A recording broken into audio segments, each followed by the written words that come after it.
Next item, page 31, item 9, and this is Slipper Lane, Mirfield. Okay. Thank you, Chair. So this item relates to land at Slipper Lane in Mirfield. It refers to phase 2 of the development of the Mirfield 25 site. So Mirfield 25 is a 12.4 hectare site located on the northern edge of Mirfield.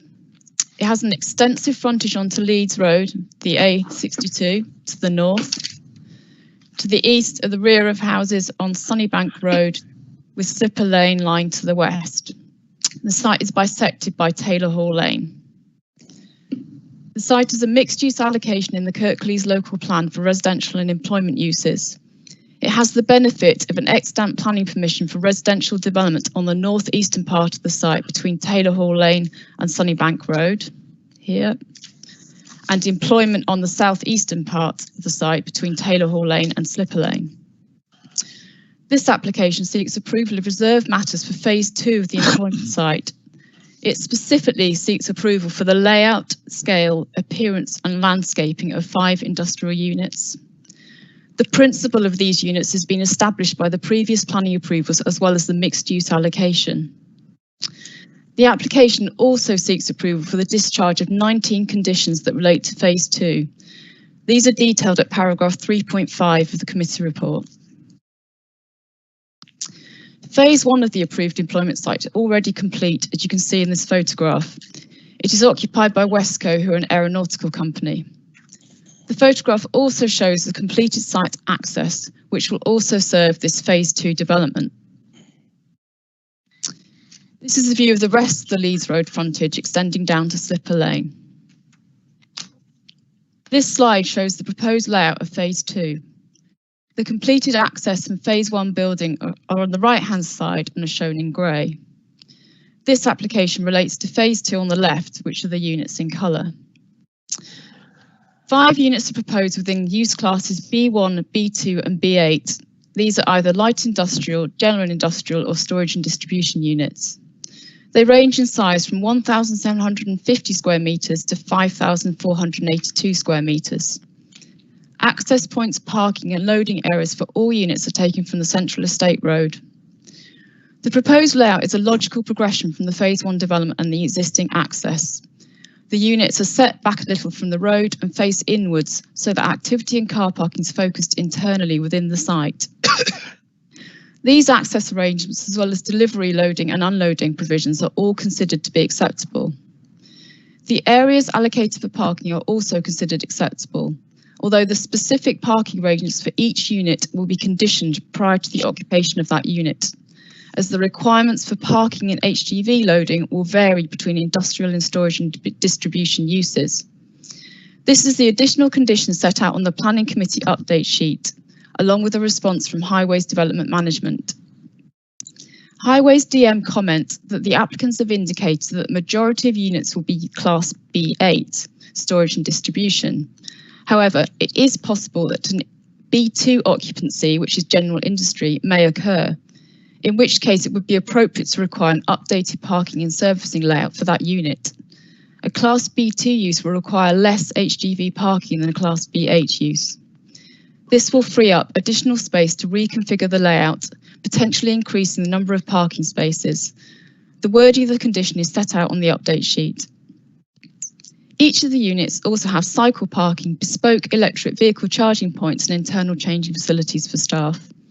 There will also be a condition prohibiting external storage. In terms of landscaping surrounding the entire site, including phase 1, is a landscape buffer zone, which is required as part of the site allocation and approved as part of the original outline consent. This buffer zone is between 10 to 20 metres in width. Details for the planting have already been agreed for the area surrounding phase 1. Those details have been extended around the site. Additional tree and shrub planting around the perimeter, including the Leeds Road frontage on either side of the main access points and surrounding the car park, is also proposed and is considered acceptable overall. These next few slides show the scale and appearance of 3 of the 5 units, which is reflected across all the units. This is This is Unit 3, positioned centrally within the site. The units range in height from 5 to 6 metres up to 7 to 8 metres, with shallow pitch roofs. By comparison, the existing Phase 1 building is approximately 15 metres high at the highest point. The buildings are designed as modern industrial units, largely constructed in metal cladding on brick plinths with areas of glazing. Their appearance is similar to the Phase 1 building and is considered appropriate for an area allocated for industry. They will deliver modern industrial units that fit for purpose. This slide shows Unit 4 at the front of the site, and finally Unit 5 at the rear.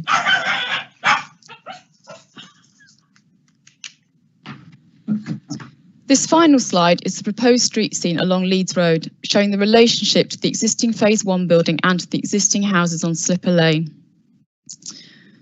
As set out in the report, the main outlook from these residential properties will be onto the landscape slope behind a retained hedgerow to the boundary. In addition to the above reserved matters, the applicant is seeking to discharge a number of conditions insofar as they relate to Phase 2. These are detailed in the committee report. All of the pre-commencement conditions that apply to the whole site have already been discharged and implemented. The conditions before you today relate specifically to the implementation of Phase 2. An assessment of each condition is set out in the report, and in summary, the submitted details are satisfactory to discharge the conditions. So in conclusion, the principle of employment on this site is long established, and the implementation of Phase 1 has safeguarded and delivered employment opportunities within the district in accordance with the allocation within the plan. The reserved matters now sought and the details for the discharge conditions are acceptable, and implementation of Phase 2 and the discharge conditions will deliver further employment opportunities. For the reasons set out in the report and the update sheet, approval of the reserved matters and discharge of the stated conditions is therefore recommended. Thank you, Chair.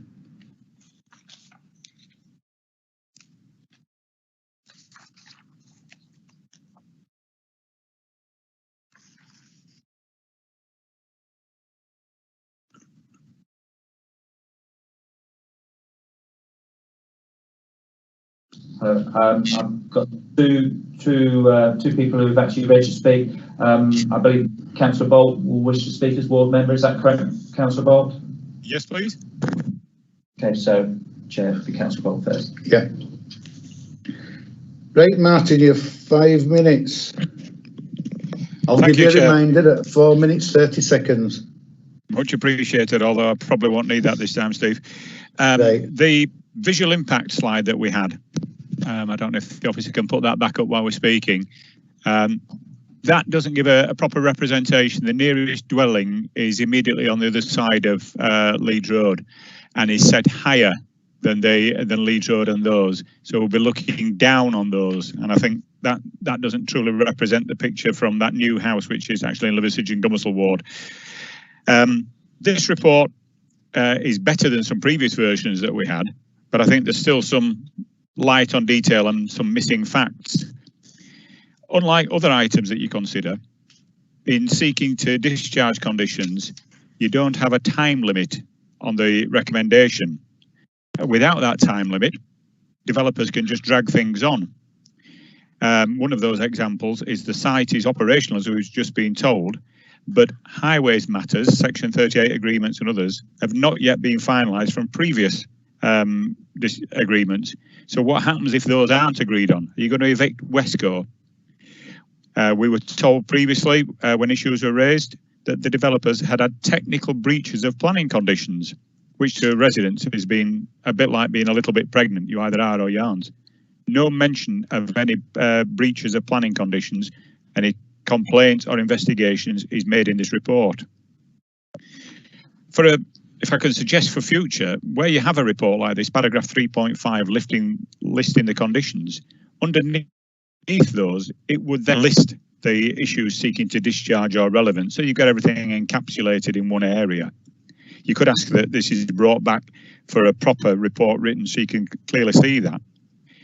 For example, condition 13 refers to external lighting, but no mention is made of action which has already been taken to reduce the impact on those houses that you saw in your visual impact there, to protect them from light pollution, or the fact that bright lights initially were already shining into the faces of drivers on Leeds Road going towards Huddersfield.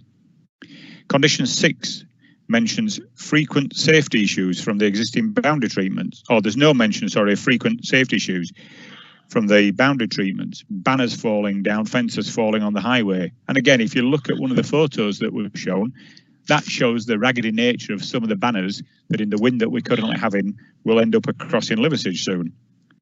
On condition 19, where is the mention and the photos for you to look at of pollution which has previously been reported of oil and other pollutants running off site across the footway and into the outfalls and watercourses? There's no traps already in place and no enforcement against that pollution.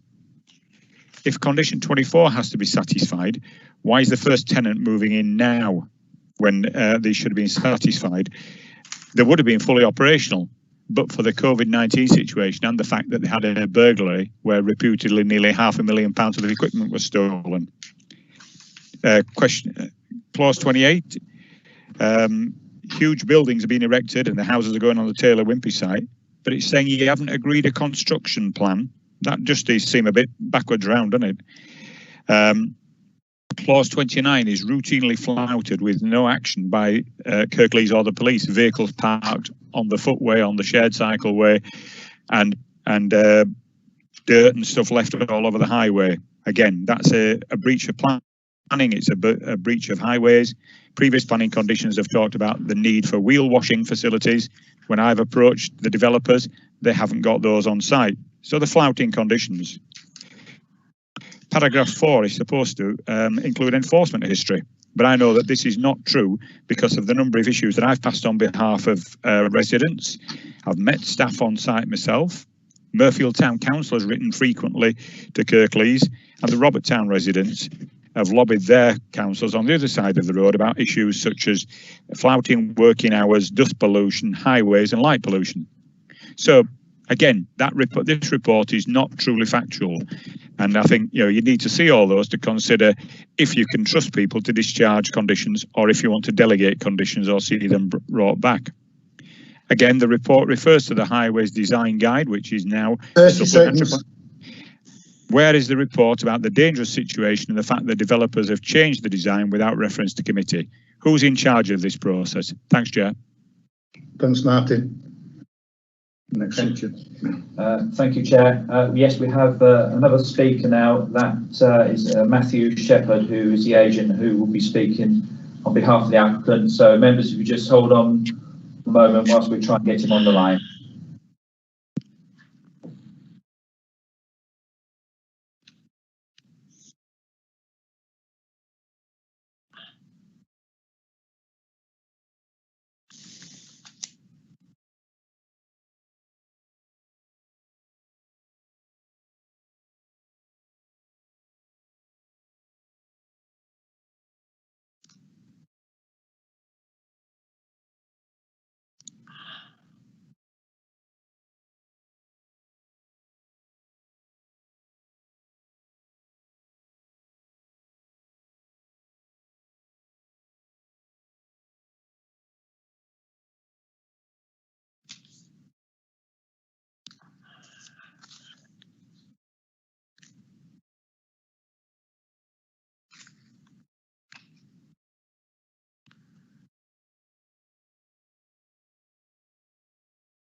Okay, right.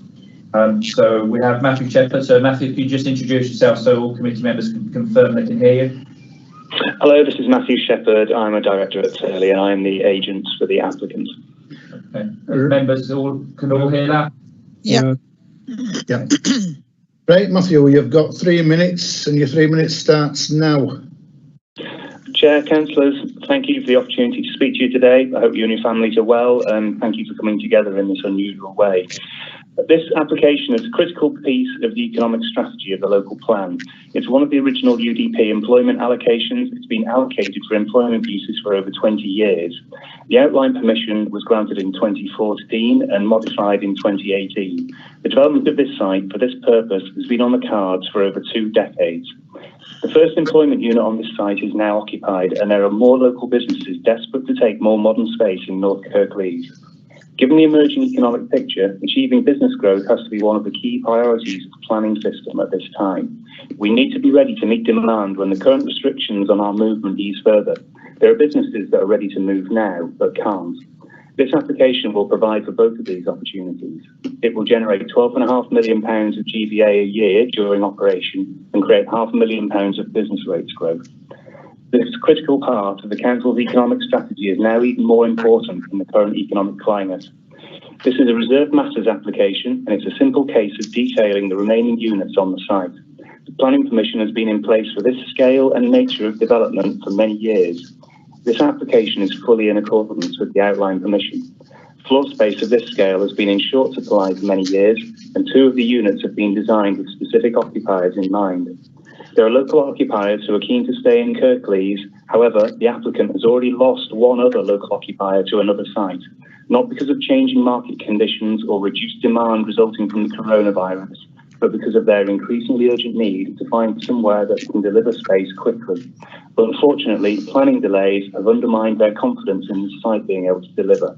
This has meant local jobs have gone elsewhere.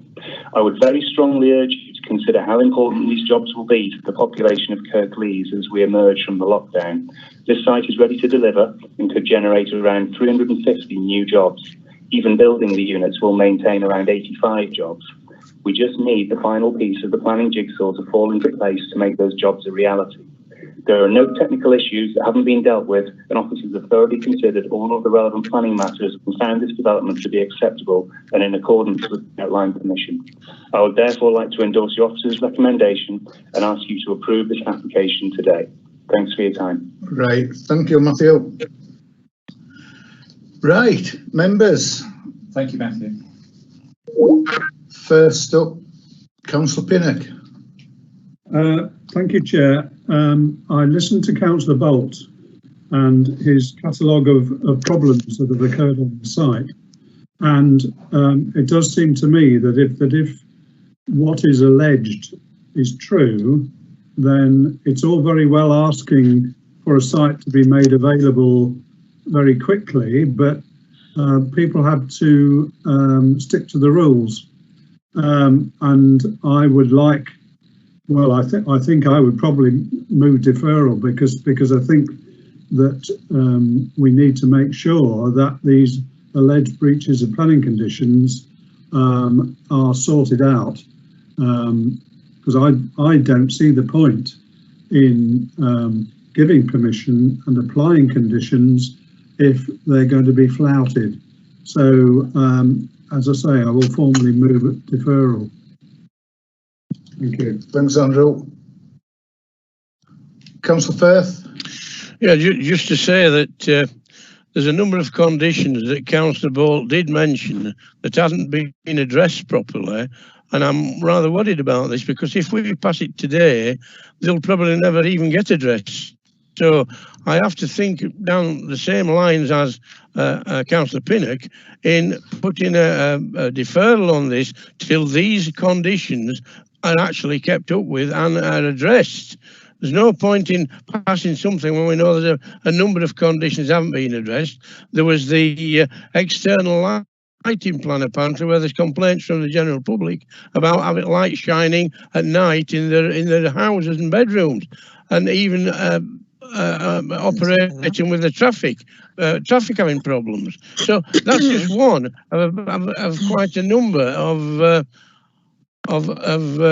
the conditions that haven't been actually addressed. So I'll just leave it with that for the moment. Stephen, thank you. Right, thanks, Donald. Cathy. Thank you, Chair. Yeah, I have got concerns about the number of conditions, that have been mentioned within the report, and also what Councillor Bolt has actually said. I think this is the purpose why we have a planning committee and why we should be able to make these judgment calls. What I would like to do is, if it's possible, Chair, that if one of the officers can come back, because I'm sure with all these breaches, there must be numerous complaints that have gone in. So can I leave it for there, Chair, before I further comment? Yeah. Donna, next. Yeah, thank you, Chair. Councillor Scott's basically covered a lot of what I wanted to say. Yeah, I'm obviously really concerned about the breaches and just wondered whether we could have any comment from enforcement or something, just find out how many complaints, etc. have gone in, because I'm on the same thinking of the moment as Councillor Pinnock, and I think, you know, we need another one. We need further information. So if nobody's second Councillor Pinnock's deferral, I will formally do that as well. Thank you, Chair. Thanks, Donna. Matthias? Thanks, Chair. Thanks, members. Yeah, and I hear this site is known to us, and that by us I mean planning compliance. It's had several site visits. It's had several meetings. Councillor Bolt's been at some of those meetings. It's had a cross-coordinated response between the various disciplines of the council involved in planning and general enforcement and highways adoptions. It is an ongoing site. There have been, as Councillor Bolt alluded to, there have been some breaches of the planning conditions.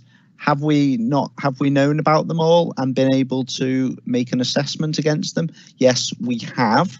And has there been serious harm that's warranted serious enforcement action? We have taken action against this development in terms of breach of condition notices. So what we can do is bring you a report that details the planning investigation side of the discharge of condition process. I think we just need to be careful as a committee that we don't impede development because we have issues with compliance with some of their conditions. We've got to separate out the decision making from the compliance function. So I'm quite happy I can bring you a report that tells you what's happened on the site and what goes on, and we can do that, and that's not an unreasonable request from members. But we just need to be careful that we don't penalise developers because of previous breaches. The planning system is very clear about that. So I'm not saying committee is doing that. I'm just alluding to the distinction between the different aspects of decision making and compliance. I hope that clarifies the position, but I can certainly pick up the report that members basically are asking us for, if that helps. Thanks, Matthias. Mohan? Thank you, Chair. Chair, this morning, I'm just feeling we have only 3 applications this morning on this planning committee. We have already deferred 3, and we are asking another deferment, 3 of them. I don't know how I'm feeling sitting on this planning. We are unable to make any decision on this valid decision. Are we not able to help to create more employment in Kirklees, where we are asking? Yeah. So we are not going to listen to our officer, planning officer, who brought this application, who Matthias just said the officer have taken some enforcement on the conditions in the past. What I'm going to ask, okay, I agree with the Councillor Martin board, which he mentioned some of these conditions, yeah. So, but Martin has said as well, if we delegate power to officer to look into this condition, negotiate this condition again with the applicant and come back on this. So what I'm going to ask, Chair, I think what we should, in principle, we should approve this application and give some delegated authority to our planning officer to go back to the applicant and renegotiation those breach condition, planning condition, and come back to the board. And in principle, we approve this application on condition of this discharging condition. Yeah, thank you. Great, thanks, Mohan. Andrew? Yes, thank you, Chair. I hear what Councillor Sokal said, but I do have to say that what I said just now, that we we need development, but it shouldn't be at any price. It should be done properly. And if there are conditions that have been not complied with properly, then we should know about it. That, as somebody else said, is the whole point of having planning committees, that we have an oversight of what goes on. Now, whether it can be done by giving permission only on the understanding that the breaches are sorted out, I don't know whether legally we can do that, but in which case I might modify my motion. But I think that just at the moment, I would think that what Matthias Franklin is offering, a report into what has actually gone on the site, is a good way forward. Thank you, Chair. Thanks, Andrew. Cathy? Yeah, thank you, Chair. On planning, I don't want to impede any development, but also we've got to be on top of this about any breaches. And I am aware that these breaches might have been resolved in the past, or is there any current breaches? And I hear what Matthias is saying, bring us back a report. I'm happy to support this application on the principle that officers do work closely, again, with this applicant to ensure that there is no current issues at the moment and resolve them before it actually happens, if we can. So I'm happy to second Councillor Mohan Sokol, but with that conditioned that it's officers that lead with this. Thanks, Cathy. Carol? Thanks, Chair. I'm about to say more or less what Cathy has said. I mean, I too would be happy to second this. From what I understand from what Matthias was saying, the breaches that have occurred, they have taken action. I mean, not only have they investigated, but they have taken action where needed to.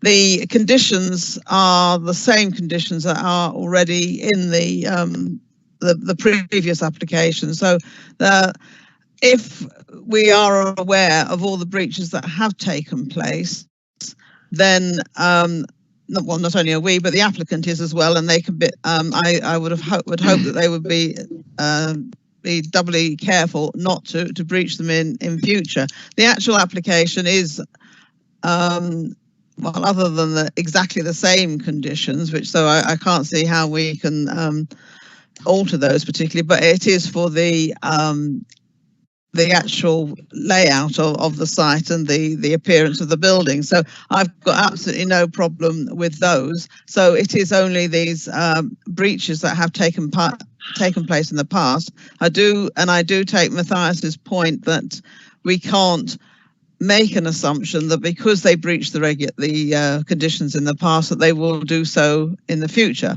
In fact, if anything, I make the assumption that having done that in the past, they won't make them do them again. I would be happy to see, I mean, this site has been an absolute mess for so long now. I would be very happy to see not only the jobs provided, which are going to be so sorely needed in the very near future, but also for this site to be finished and done with and tidied up. So I'm happy to move the officer, agree with the officer's recommendations. Thanks, Carol. I'll just bring Councillor Firth in and then I'll go back to officers. Donald?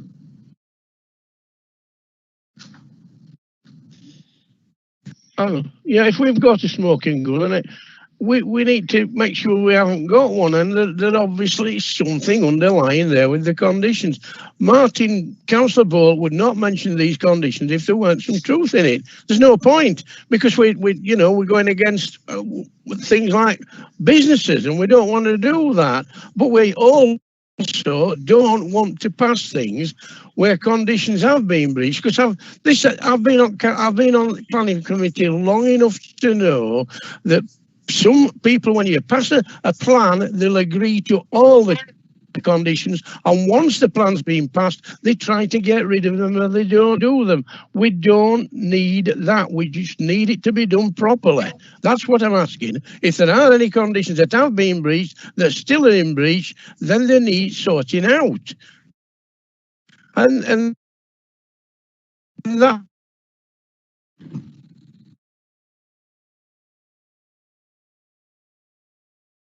Right. Seems to have frozen out. The science wants to speak. Yeah. that's Right. where the smoke is. As far as I'm concerned, I would give it my well. It's a bit hard to start going backwards. Thank you. Thanks, Doug. Matthias, can you offer us any new advice on this? Sum you up, Chair, so to speak. Yeah, I think members are being perfectly fair and reasonable in expressing the concerns that ward councillors have been expressing. Perfectly justified, perfectly reasonable, simply wanting a development to be carried out in accordance with its plans and the conditions done and dealt with in the proper time and fashion.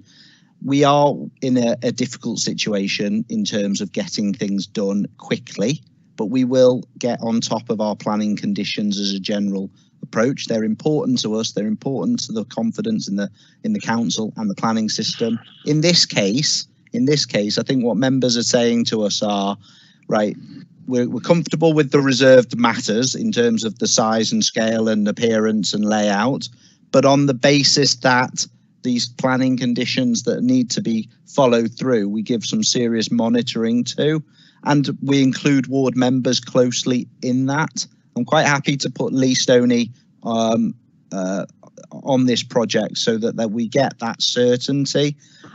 Cadix are a very reputable developer. They're a very well-known developer, and they are looking to be in compliance with their conditions. They're also trying to respond to market conditions and site circumstances that come along. But we will keep them in compliance as we go through this development. And I think it's worthwhile that if members do accept the recommendation, that you ask for in future, and I'm not saying it'll be at the next cycle or the one after, but somewhere over the summer, a report is brought back that details the discharge of conditions of this site. So members can see the compliance, they can see the issues, they can see the action, and then they can see what's happened post this application with keeping the development in compliance with its approved plans and conditions. Happy to do that if that brings confidence into members about monitoring of planning permissions. Hope that helps members, Chair. Yeah. Thanks, Matthias. I mean, I'm okay with that. We do need new development without a doubt. But that said, we put conditions on planning applications. We put them on for a reason. We don't put them on just for the sake of it. So I would like it flagging up to these developers that we are going to be watching them. And they'll be brought to task if they're not following recommendations. It's only right and proper is that, because let's face it, end of the day, this is a damn big development that's going on, and it's one that we want, but let's, work in partnership, not against each other. So, members, it's been moved and seconded. Moved by Councillor Sokol, seconded by Councillor Scott. We'll go to a vote, and I'll go over to Richard now, and he'll go around screen. Okay. Donna, do you want to speak before we go to it? If I can, Chair, it's just I'm still uncomfortable with this. I just don't think we've had all the information. Again, I think we should have had that report on what had gone off in the past, what's been going off, and this and the other. Exactly. It's clearly not there. I know Matthias has offered now to get it to us, and to be honest, I would rather still stick with deferral, because I think, lack of information, which seems to have been a bit of a running theme through today's papers. Thank you, Chair. Thanks, Donna. Andrew?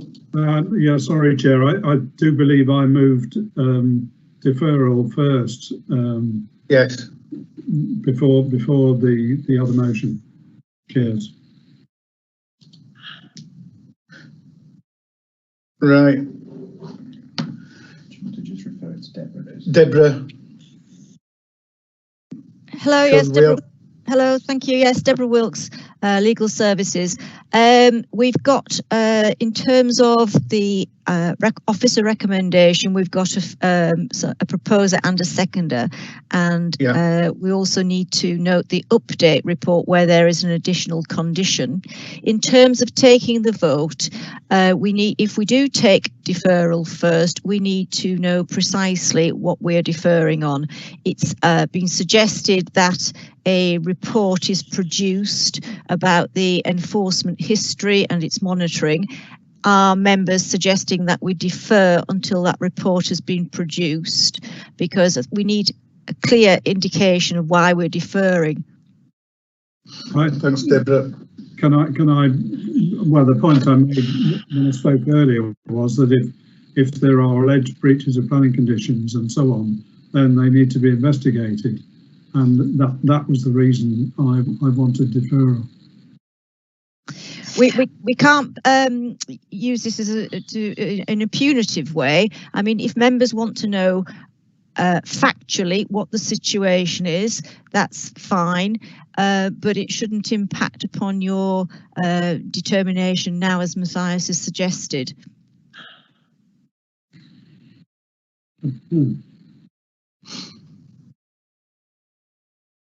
Members, we don't seem to be getting anywhere with this. If we're struggling with this, there's no reason why you can't take the vote to deal with the officer recommendation, because that can be considered to be a change in recommendation on the table, and you can vote on that and see how that goes. Yeah, what we'll do, we'll take the vote from the officer's recommendation. This one moved by Councillor Sokol, seconded by Councillor Scott. So I'll hand over to Richard. Okay, thank you, Chair. So to clarify, this is looking to accept the officer recommendation, although there was that additional requirement that Matthias mentioned about officers will keep a close eye at the compliance. We'll bring back a future report on the discharge of the conditions. So I'll start with Councillor Bellamy. Can I just ask, is there a time limit on that, though, before I vote? Deborah. So what we're suggesting now is that the officer's recommendation is to approve as in the recommendation, but with an additional condition, and that is it.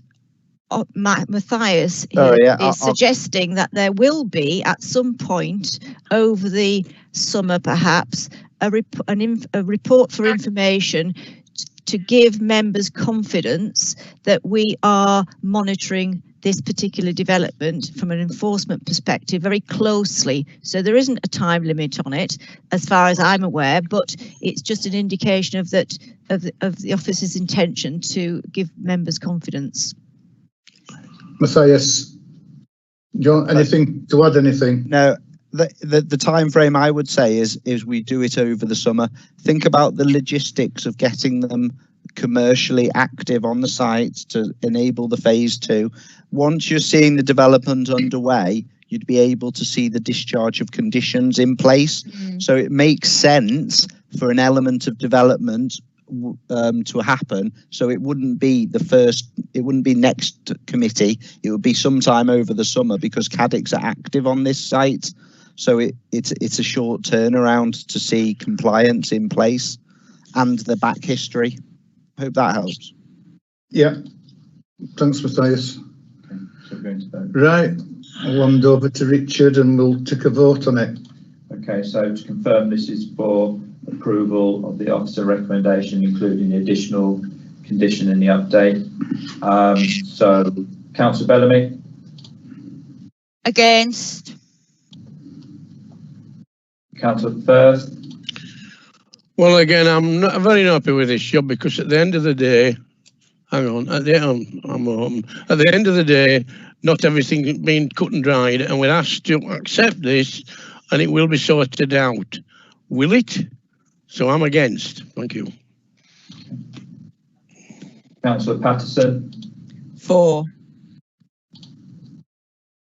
Councillor Pinnock.